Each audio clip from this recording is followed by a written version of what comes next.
So hello guys. तो आज आम काम मिली काम करचु काम होती विष पकेवा पूरा टोटाल पका इे नुहे सेपटा आगे पकेका से विष हबनी बोका ये दे हाँ मार पेडल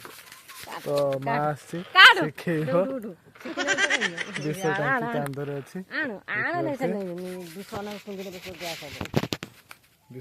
गैस गाइस। तो आम जल्दी जल्दी काम सरी पड़ेगा तो यार सिस्टम पड़ो तापर यार नजर काम कर पछर काम कर छाड़ छाड़ छाड़ छाड़ छाड़ पूरे इंटा बुणी बुणी जा से है छाड़ी गछ पूरा छोट छोट गछ देखि के पाद पकई तो गाइस एटा होची त नोजल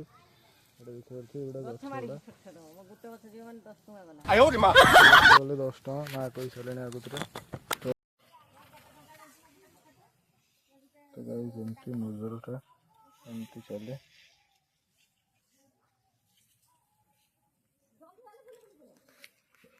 देखियो। तो गाइस ये होची हम भेंडी क्यारी ड्यूटी आमर लगी भेंडी क्यारी अच्छी। तो गाइस फाइनली सरी जाइए आउ विष ना टांकी रे। तो यहाँ हूँ भेंडी क्यारी घास बहुत सारा हो भेंडी गछ गुड़ाक भेंडी गछ गुड़ा विष मेसीन धरिकी फाइनाली हाँ विष शेष हो ना एवं जोड़ा अच्छे से टिके टिके बाहर सरीगला देखो सरीगला तो केमती साउंड है आ ना एयर एयर जी बाहरी गला बस पूरा झाड़ नाल हो पचर अच्छे आम विष टांकी खत्म पूरा आरंभ शेष पर्यंत सबकि सारी देचे बाकी एडे बड़ क्यारिटा अच्छी बाबा केमती करती ये सब बहुत टेंशन कथा भड़ाटा मूल्य आसते तो सरी जाइए विष पकेवा जी टांकीटार लोड करके आनी 15 लिटर टांकी ये टांकी लोड करके आनी